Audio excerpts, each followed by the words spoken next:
Doctor Baba Saheb Ambedkar Open university.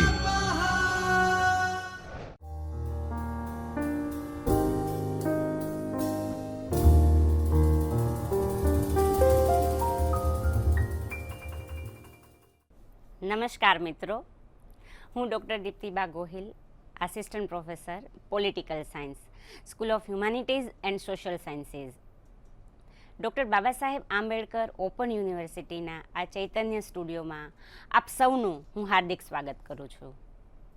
મિત્રો, આજે આપણે FYBAમાં પેપર નંબર 2 સરકારી તંત્ર વ્યવસ્થામાં ધારાસભા અંગે વાત કરીશું. આ અગાઉના લેક્ચરમાં આપણે મોન્ટેસ્કના સત્તા વિશ્લેષણના સિદ્ધાંતની વાત કરી હતી. જો થોડુંક એનું પુનરાવર્તન કરી લઈએ તો મોન્ટેસ્કે સત્તા વિશ્લેષણનો જે સિદ્ધાંત આપ્યો એમાં મુખ્યત્વે સરકારના 3 અંગો ધારાસભા, કારોબારી અને ન્યાયતંત્ર, આ ત્રણેય અંગો એકબીજાથી અલગ રહીને સૌ પોતપોતાનું કાર્ય કરે, એકબીજાના કાર્યમાં હસ્તક્ષેપ ન કરે એ બાબત ઉપર ખાસ ભાર આપ્યો છે.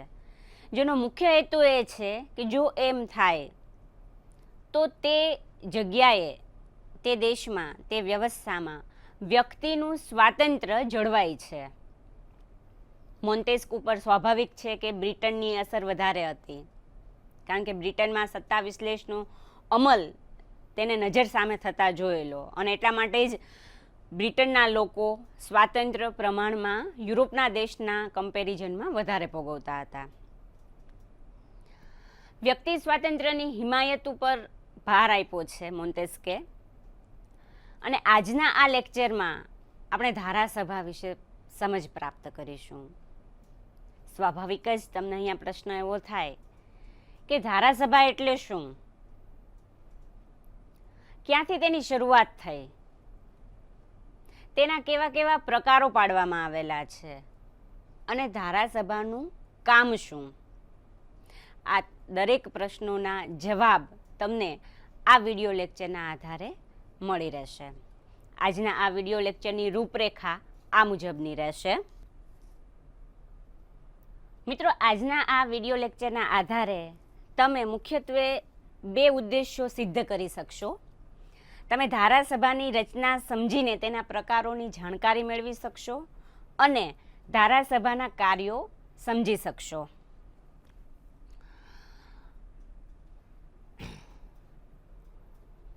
મિત્રો, ધારાસભાને સમજીએ પહેલા પાયાની બાબત સમજવી જરૂરી છે.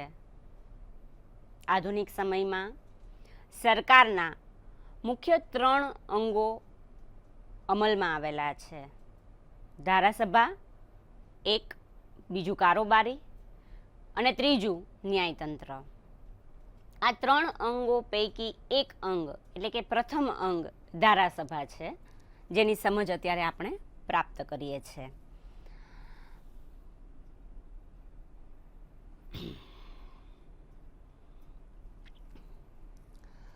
ધારાસભાના મુખ્યત્વે કેટલા પ્રકારો છે મિત્રો? ધારાસભા એકગૃહી હોય છે અથવા દ્વિગૃહી. હવે એના પ્રકારોની સમજ ત્યારે જ આપણે પ્રાપ્ત કરી શકીએ જ્યારે આપણે ધારાસભાની રચના કઈ રીતે થાય છે એ બરાબર સારી રીતે સમજી શકીએ. એની સમજ આપણે થોડીક સ્પષ્ટ રીતે પ્રાપ્ત કરીએ. મિત્રો, ધારાસભાના પ્રકારો આપણે સમજીએ પહેલાં ધારાસભાની રચના કઈ રીતે થાય છે? 2 રીતે થાય છે. એક તો પ્રથમ ગૃહ છે એમાં, અને બીજું છે દ્વિતીય ગૃહ.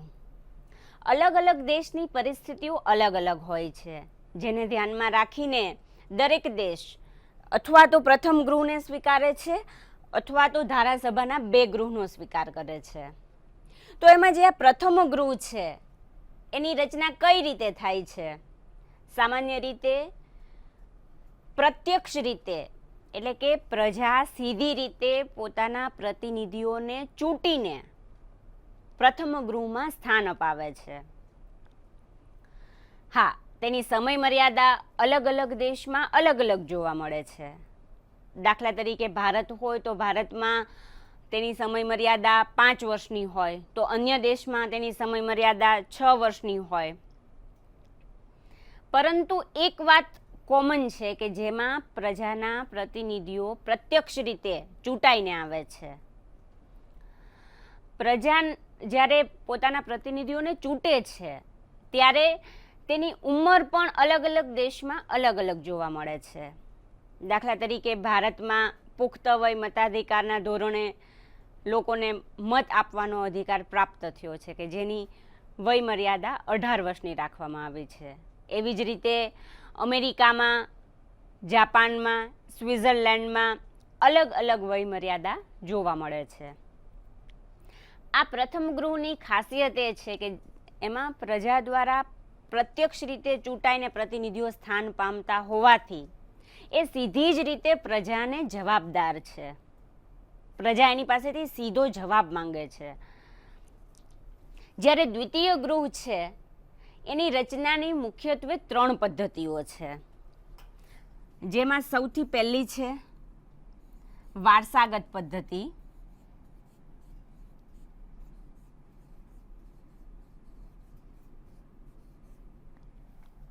આ વારસાગત પદ્ધતિ એટલે મિત્રો જ્યાં રાજાશાહીનો પ્રકાર છે, દાખલા તરીકે તો રાજાનો જે વારસદાર છે એ આપોઆપ આ દ્વિતીય ગૃહમાં સ્થાન પામશે. એટલે વારસાગત પદ્ધતિ વંશ પરંપરાગત રીતે, જેને આપણે કહીએ છીએ ને કે રાજા હોય તો તેનો જ્યેષ્ઠ પુત્ર હોય એ ગાદી પર બેસે, એવી જ રીતે જે દેશમાં જે કુટુંબનું, જે વંશનું શાસન હોય તેના વારસદારો આ દ્વિતીય ગૃહમાં સ્થાન પામે છે. દાખલા તરીકે બ્રિટનમાં આ પદ્ધતિ અમલમાં છે. બીજી પદ્ધતિ છે નિમણૂકની પદ્ધતિ.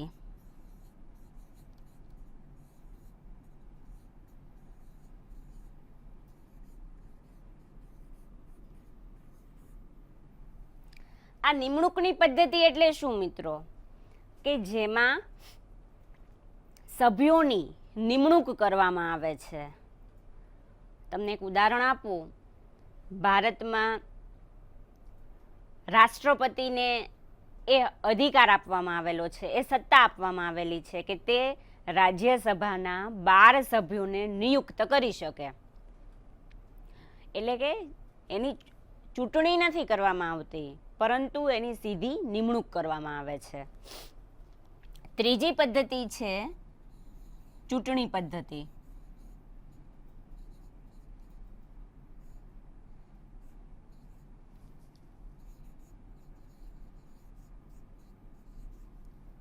આ ચૂંટણી પદ્ધતિ પ્રત્યક્ષ પણ હોઈ શકે અને પરોક્ષ પણ હોઈ શકે. પ્રજા સીધી રીતે પણ પ્રતિનિધિને પસંદ કરીને મોકલી શકે અથવા તો પરોક્ષ રીતે પણ પસંદગી કરી શકે. આ બાબતની પાયાની સમજ પ્રાપ્ત કર્યા પછી હવે આપણે ધારાસભાના પ્રકારોને વધારે સારી રીતે સમજી શકશું.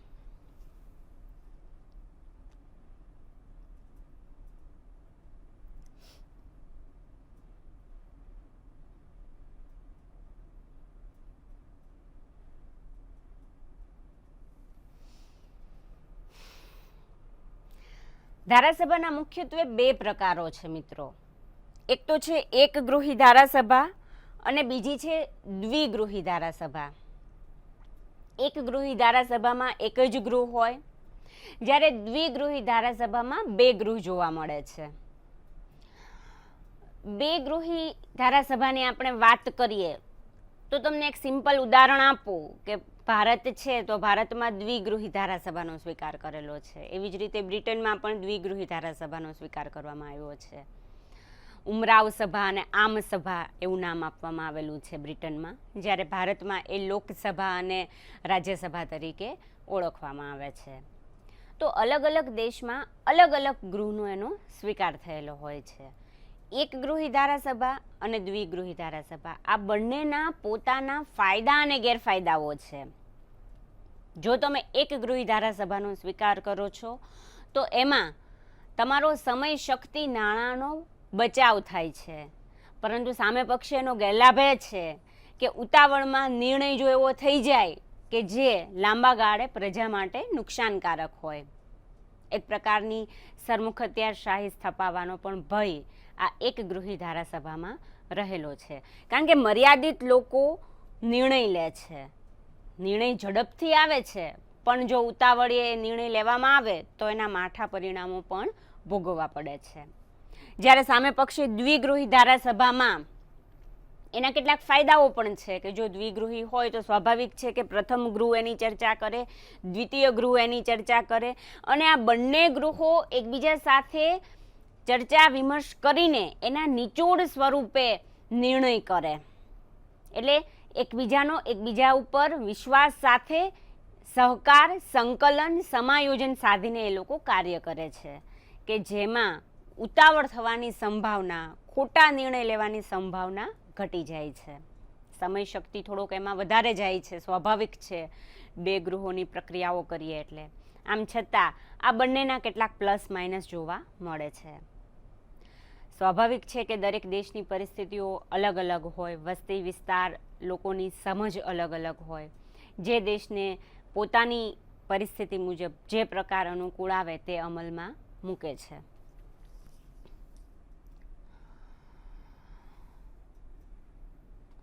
એક ગૃહી ધારાસભામાં માત્ર એક જ અંગ હોય છે.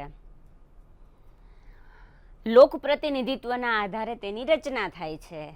મેં હમણાં જ આપને કહ્યું એમ પ્રજા દ્વારા સીધી રીતે ચૂંટાયેલા પ્રતિનિધિઓ તેમાં સ્થાન પામે છે. જો આપણે એનું ઉદાહરણ જોઈએ તો ન્યૂઝીલેન્ડ, ડેનમાર્ક અને ફિનલેન્ડમાં આ એક ગૃહી ધારાસભાનો અમલ અને સ્વીકાર કરવામાં આવેલો છે.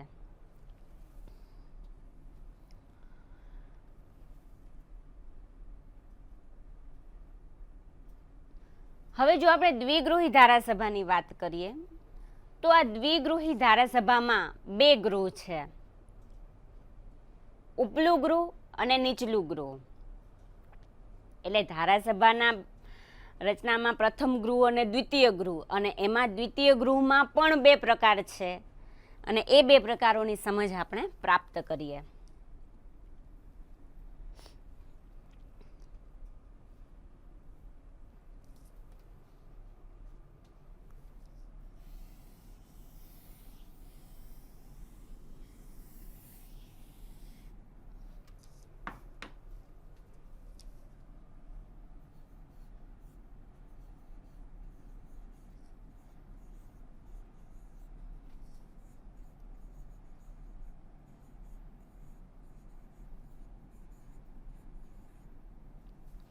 આ જે પ્રથમ ગૃહ છે એ સામાન્ય રીતે, દાખલા તરીકે ભારત છે તો ભારતમાં પ્રથમ ગૃહ કયા નામે ઓળખાય છે?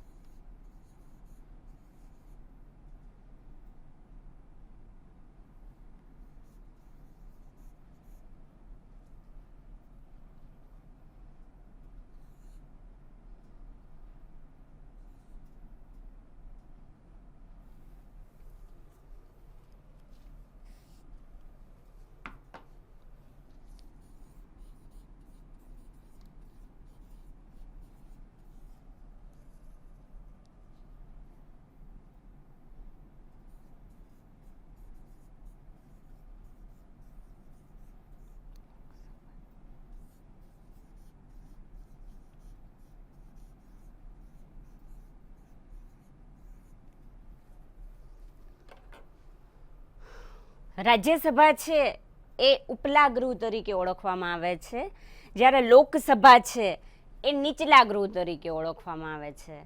એટલે કે આ પ્રથમ અને દ્વિતીય ગૃહની પણ અલગ અલગ રચના આપણને જોવા મળે છે.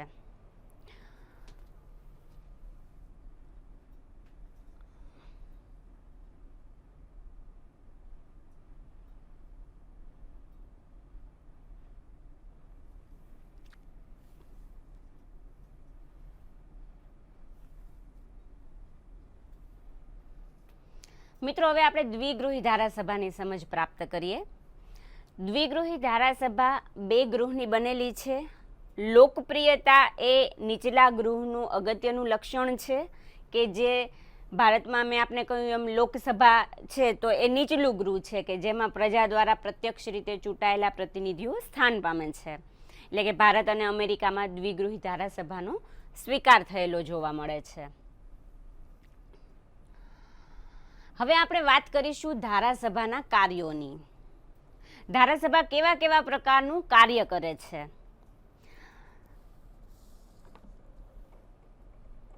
સૌથી પહેલું કાર્ય કરે છે કાયદાઓ ઘડવાનું કાર્ય.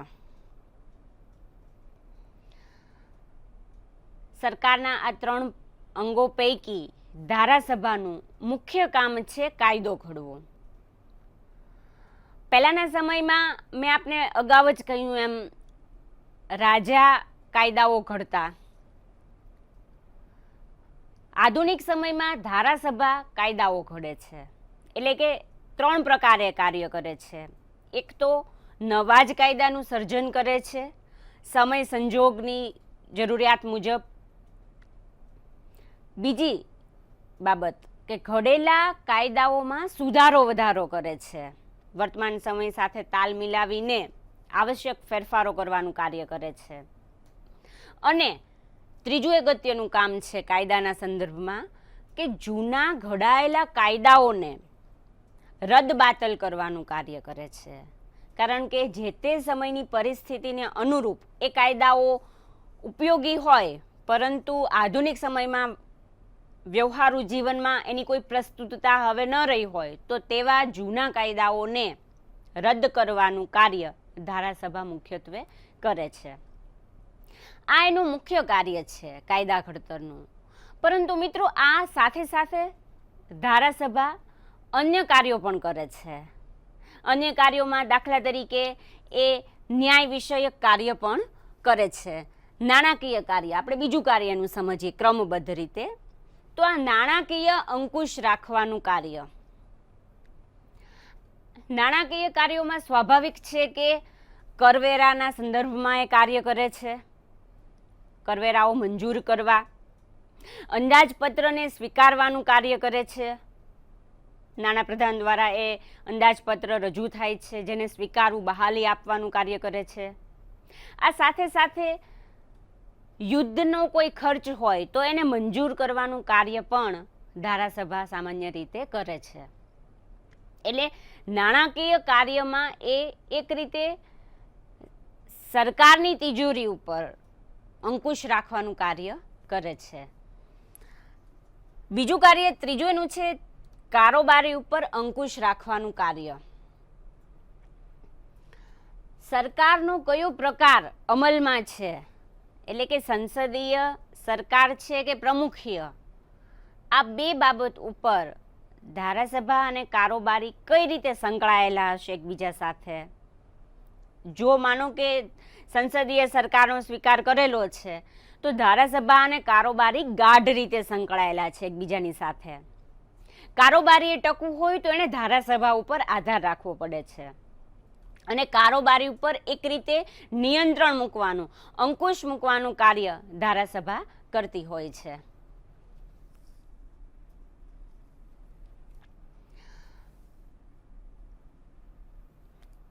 ન્યાયકીય કાર્ય, વહીવટી કાર્ય અને બંધારણ સભાનું કાર્ય. આ ન્યાયકીય કાર્યમાં એક દોષારોપની અદાલત તરીકે કાર્ય કરે છે. સ્વાભાવિક છે કે કારોબારી ઉપર કોઈ દોષ મૂકવામાં આવેલો છે તો એ ખરો છે કે કેમ. દાખલા તરીકે ભારતમાં રાષ્ટ્રપતિ ઉપર દોષારોપણ કરવામાં આવે છે તો ધારાસભાનું એક મુખ્ય કામ એ બની જાય છે. આ સાથે સાથે અપીલ માટેની એ છેલ્લી અદાલત આમ તો છે. સુપ્રીમ કોર્ટ ભલે હોય જે તે દેશના ન્યાયતંત્રમાં, પણ આમ છતાં અપીલ માટેની એ છેલ્લી અદાલત તરીકેનું કાર્ય ઘણા દેશમાં ધારાસભા કરતી જોવા મળે છે. ધારાસભાને સત્તા છે કે એ સજામાં વધારો કે ઘટાડો કરી શકે. તો આ ન્યાય વિષયક કાર્ય પણ કરે છે. કેટલાક દેશોમાં ન્યાયાધીશોની ચૂંટણી કરવાનું કામ પણ ધારાસભા કરતી હોય છે. આ સાથે વહીવટી કાર્ય. વહીવટી કાર્ય એટલે શું મિત્રો? એમાં 2-3 બાબતો છે. સામાન્ય રીતે ધારાસભા પોતાના પ્રધાનોને જે તે ખાતાઓ સોંપવામાં આવેલા છે એ ખાતાનું કાર્ય બરાબર રીતે થાય છે કે કેમ, એમાં કેવા કેવા પ્રકારના પ્રશ્નો નડે છે, એનું સોલ્યુશન કઈ રીતે લાવી શકાય, પ્રજાના પ્રશ્નોનો ઉકેલ લાવવામાં આવેલો છે, કેટલા પ્રમાણમાં પ્રશ્નો આવે છે, આ બધી પૂછપરછ કરવાનું, પ્રધાનોને પ્રશ્ન કરવાનું કામ ધારાસભા કરે છે, કે જે એક રીતે તો વહીવટી કાર્ય છે. સામાન્ય રીતે માનો કે લાંચ રૂશ્વત કે ભ્રષ્ટાચારનો જ્યારે મુદ્દો આવે છે, વિવિધ કૌભાંડો થાય છે, તો ત્યારે ધારાસભા વિવિધ તપાસ કમિટીઓ નિમે છે, એના અહેવાલો મંગાવે છે, એ અહેવાલોનું એનાલિસિસ કરે છે. વિવિધ જાહેર વિભાગો, જાહેર નિગમો હોય તો એ નિગમોના વહીવટના સંદર્ભમાં પણ એ કાર્ય કરે છે. એટલે માત્ર ને માત્ર કાયદાઓ ઘડવા જ એટલા પૂરતું ધારાસભાનું કાર્ય મર્યાદિત નથી. આ સાથે સાથે વહીવટી કાર્યો પણ તે આપણને કરતી જોવા મળે છે. બંધારણ સભાનું કાર્ય કરે છે, કારણ કે ધારાસભા મુખ્યત્વે જ્યારે કાયદાનો અભ્યાસ કરે છે, એના ઘડતરનું કાર્ય કરે છે, ત્યારે જે તે દેશનું બંધારણ શું કહે છે, એ બંધારણની જોગવાઈઓ શું છે, બંધારણના કાયદાઓ શું છે, તેનો બરાબર અભ્યાસ કરીને, એનો વિમર્શ કરીને, એનો ઊંડાણમાં તપાસીને બંધારણમાં જો ફેરફાર કરવાની આવશ્યકતા લાગે તો એ બંધારણમાં ફેરફાર કરવાનું કાર્ય પણ ધારાસભા કરે છે. હા, દરેક દેશની એ માટેની પદ્ધતિઓ, એના નિયમો, એની જોગવાઈઓ અલગ અલગ જોવા મળે છે.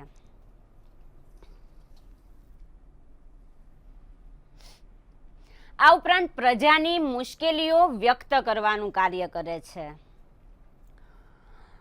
કારણ કે પ્રજાએ ખૂબ વિશ્વાસ મૂકીને પોતાના પ્રતિનિધિઓને પસંદ કરીને મોકલેલા છે, અને એટલા માટે જ તેની મુશ્કેલીઓને વાચા આપવાનું, પ્રજાની જીવનની ગુણવત્તાઓ સુધારવાનું, એના પ્રાથમિક પાયાના પ્રશ્નોને સાંભળવાનું, પ્રજાને શાંતિ, કાયદો, સુવિધા પ્રાપ્ત કરાવવાનું કામ પણ ધારાસભા કરે છે. એક રીતે આમ તમે જુઓ તો ધારાસભા મતદાર મંડળ તરીકેનું કાર્ય પણ કરે છે, કારણ કે જ્યારે એ દાખલા તરીકે અમેરિકા હોય તો અમેરિકાની ધારાસભા જે છે એ એક મતદાર મંડળ તરીકે કાર્ય કરે છે. ભારતમાં તમને એક સિમ્પલ ઉદાહરણ આપું કે રાજ્યસભાના સભ્યોને રાજ્યની વિધાનસભામાં ચૂંટાયેલા સભ્યો ચૂંટણી કરે છે, તો આ જે રાજ્યના વિધાનસભાના સભ્યો છે એ એક રીતે મતદાર મંડળ તરીકે રાજ્યની દેશની રાજ્યસભાના સભ્યોને ચૂંટવાના જે અધિકારો છે એ પ્રાપ્ત કરે છે. એટલે આ રીતે ધારાસભા ઘણીવાર મતદાર મંડળ તરીકેનું કાર્ય પણ કરતી જોવા મળે છે. લોકમતના ઘડતરનું કાર્ય કરે છે. લોકમત જેને આપ સૌ પબ્લિક ઓપિનિયન અથવા તો પ્રજામત તરીકે ઓળખાવો છો, તો ધારાસભા લોકોનો વિશ્વાસ સંપાદન કરે છે, લોકોની આકાંક્ષાઓને, મહત્વાકાંક્ષાઓને જાણીને, પરખીને એની અભિવ્યક્તિ કરે છે, અને એ રીતે પ્રજાના મતને પોતાની તરફ વાળવાનો પ્રયત્ન કરે છે. એટલે આ ધારાસભાના વિવિધ કાર્યોનો આપણે અભ્યાસ કર્યો. મિત્રો, સારાંશ રૂપ બાબતમાં આપણે એટલું કહી શકીએ, ધારાસભાના મુખ્યત્વે 2 પ્રકારો છે, એક ગૃહી ધારાસભા અને દ્વિગૃહી ધારાસભા. ધારાસભાનું મુખ્ય કામ કાયદો ઘડવાનું છે, નાણાકીય અંકુશ રાખવાનું કાર્ય, અને જરૂર પડે ત્યારે ધારાસભા ન્યાય વિષયક કાર્ય પણ કરે છે. મિત્રો, મેં આપને અગાઉ જ કહ્યું હતું કે હું તમને કેટલાક સ્વાધ્યાય આપીશ, એટલે આ સારાંશરૂપ બાબતોનો અભ્યાસ કર્યા પછી આપણે કેટલાક સ્વાધ્યાયોની પણ ચર્ચા કરીશું.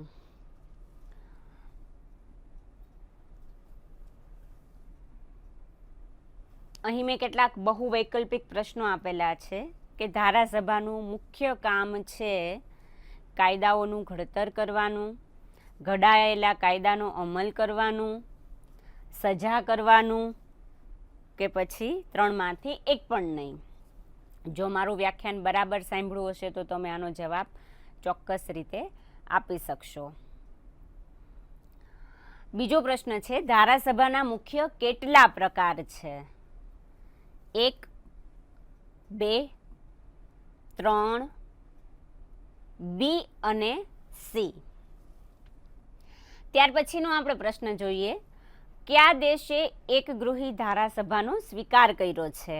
ન્યૂઝીલેન્ડ, ડેનમાર્ક, કે પછી ફિનલેન્ડ, અથવા તો ઉપરોક્ત ત્રણેય? દ્વિગૃહી ધારાસભાનો સ્વીકાર કરનાર દેશ કયો છે? America, New Zealand, Bharat? એ અને સી. અહીંયા એક વિગતવાર પ્રશ્નનો જવાબ પણ તમે તમારી અનુકૂળતાના સમયે આપી શકો છો. ધારાસભાનો અર્થ આપી તેના પ્રકારો અને કાર્યો વિગતવાર સમજાવો. મિત્રો, હવે પછી આપણે જ્યારે મળીએ ત્યારે આગામી લેક્ચરનો મારો ટોપિક છે કારોબારી, તેનો અર્થ, પ્રકારો અને કાર્યો. આ ટોપિક ઉપર આપણે ફરીવાર મળીશું. અહીંયા કેટલાક સંદર્ભ સૂચિ પણ મેં આપેલી છે, જરૂર પડે તો તમે ઘરે બેસીને એનો ઊંડાણપૂર્વક અભ્યાસ કરી શકો છો. આગામી સમયમાં એક નવા જ ટોપિક સાથે ફરીવાર મળીશું. નમસ્કાર.